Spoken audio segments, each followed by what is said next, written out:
welcome to EnTHRALLing Conversations. Today, I'm happy to be interviewing Susan Linn from the Epilepsy Foundation of New England. So Susan, welcome. Thanks so much for joining us today. So first, I want to just ask, who are you, where are you, and what is your professional role in the epilepsy world? Well, thanks, Laura. Thanks so much for having me. Yes, I'm Susan, and I have the honor of serving as the CEO of Epilepsy Foundation New England. We serve Massachusetts, Maine, New Hampshire, and Rhode Island, and I live in Massachusetts, about an hour from Boston. Gotcha. And how long have you been in this role? This is the start of my 6th year with the foundation. So a while. And where were you before that? I have been in fundraising and executive roles for colleges and small nonprofits and municipalities for the past 20 years. So coming to the foundation was a dream come true. I have a family member who's affected by epilepsy, and I've really been enjoying positioning EFNE to do more to serve people with epilepsy and to create more resources to make that happen. Great. Yeah, well, you kind of answered my question. I was going to ask you, why did you choose the Epilepsy Foundation? You mentioned that you have a family member. Were you familiar with epilepsy before that? No, I remember learning about epilepsy from my family member who has epilepsy and really being astonished. I think I had a very rudimentary understanding of what a seizure was, a very, very vague understanding. And I've learned so very much over the past 10 years or so around what epilepsy is and the broad continuum. And I think it's something that we try to share all the time at the foundation. I know you do as well, of educating the community around what epilepsy is and what it means to live with epilepsy. Yeah, got it. So I want to just ask a few questions about you personally. So tell me about your family and where did you grow up? Oh, thanks. Yeah, I grew up in Connecticut, but I was nomadic for most of my 20s and 30s until I had my daughter, who's about to turn 15. Wow. My daughter she goes by Gertie, and I have a son, Lawton, who's 12. They're wonderful wonderful children, but one of the things that we think about a lot is that the Epilepsy Foundation is a labor of love, a family labor of love. In fact, right now they're volunteering at one of our 15 summer camps. Wow. They go and they get to camp. They're going whitewater rafting, so it's a privilege. Awesome. But their job is to help support other kids who may be needing a little extra peer support in their ability to access whitewater rafting and the other camps that we do. Well, that's great. So it's kind of become a family affair. Absolutely. It's nice. And tell me, just speaking of parenthood, what's the best thing about being a parent? Oh gosh, what is the best thing? I think it's getting to see the world over again from your children's eyes and having the opportunity to see the world with those fresh perspectives as they are becoming adults. They're teens now, and as they're becoming adults, seeing the world anew. That's my favorite part. So that's the best thing. What's the worst thing? Oh goodness, it's your heart walking around outside of your body at all times. I wish I could. I don't want to put them in bubble wrap, but occasionally I think that shielding them from the pandemic and meanness and challenges that will surely befall them. I wish I could just ensure their happiness and health for their lifetime. Yeah, and you can't, and they only get older and it gets harder in some ways, I think. Oh gosh, don't tell me that, Laura. Well, my kids are in their 30s now, so believe me, kind of been there, done that. But yeah, but it's great to see them grow into wonderful adults. You hope that everything that you've done early on really translates to their adult life. You have to wait a while to see it, but at least with my kids, it finally did. So that was good. Oh, good. Oh, fingers crossed. Maybe there's hope. And so last kind of personal question before we turn to the epilepsy world a little bit. So if you ever retire, what's top of your bucket list? That's a great question. I think that I would spend more time focusing on my physical fitness hobbies of running and hiking. I run every day, but it's very measured. I give myself 30 minutes, and at 30 minutes, it's time to move on to work. And I look forward to a time where I can go for an 8-hour hike and not worry about having to be back for whatever the next thing is. Yeah, that's awesome. Well, maybe you'll be one of those ladies in their 60s that becomes a marathon champion, finally having. Gosh, hopefully they'll still have the ability to do that then. Yes, maybe that's in your future. So kind of turning a little bit. So with regard to epilepsy, so what is really the primary role of your organization, your Epilepsy Foundation New England? So what is your primary role? What are the services that you provide to the epilepsy community?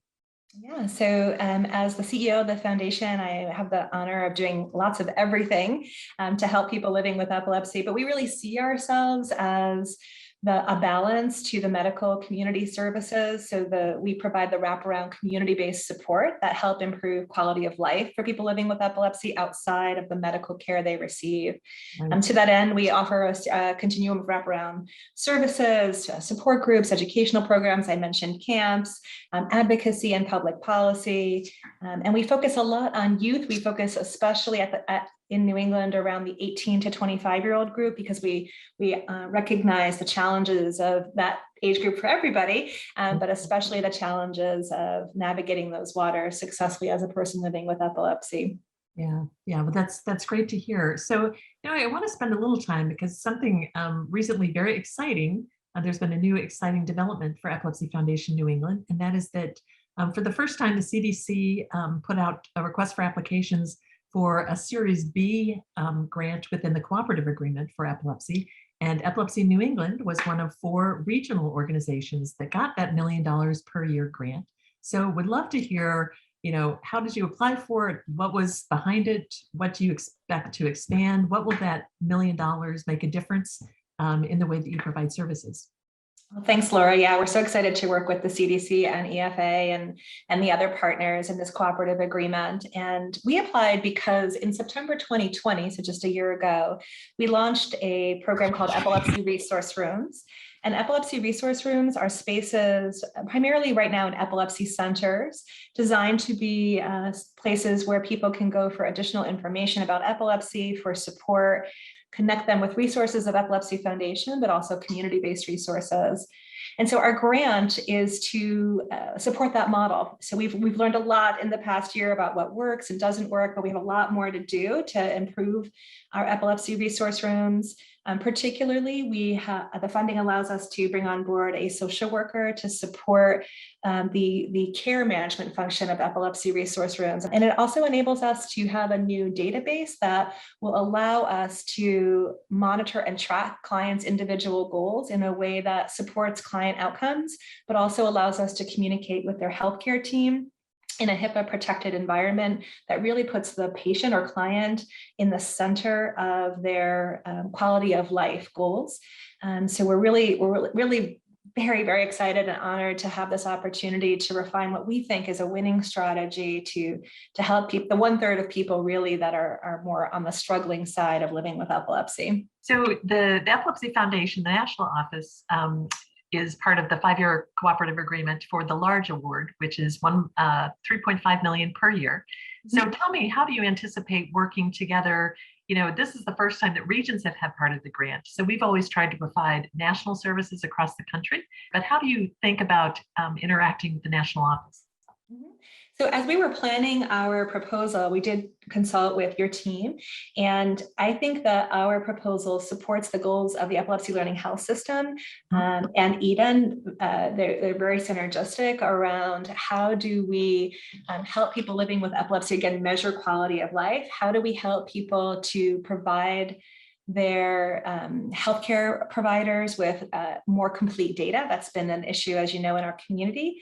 And how do we give the hospitals the opportunity to offer that wraparound support that we believe is essential to people living with epilepsy? The proposals are designed to work together. Our proposal is designed to work with EFA. And I hope over the next 5 years, that's how long the cooperative agreement goes, that we'll have worked out a model that is scalable to other parts of the country. That's what we're really trying to accomplish, is something that will work beyond New England in an ideal world. Fingers crossed, we're going to give it our best shot. Well, Susan, it's great that you guys got the award. Congratulations. I mean, I know it was an enormous application. I know because our team did it for the Series A grant.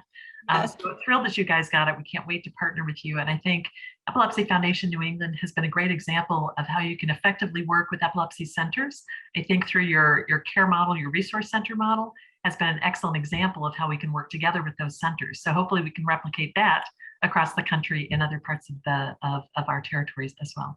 Well, Susan, it's been delightful to talk to you today and to learn more about the Epilepsy Foundation New England. Thank you so much. For those of you viewing today, if you'd like more information about Epilepsy Foundation New England, you can contact Susan through the link on the page below. So thanks so much, Susan. We appreciate your time today. Thanks for having me.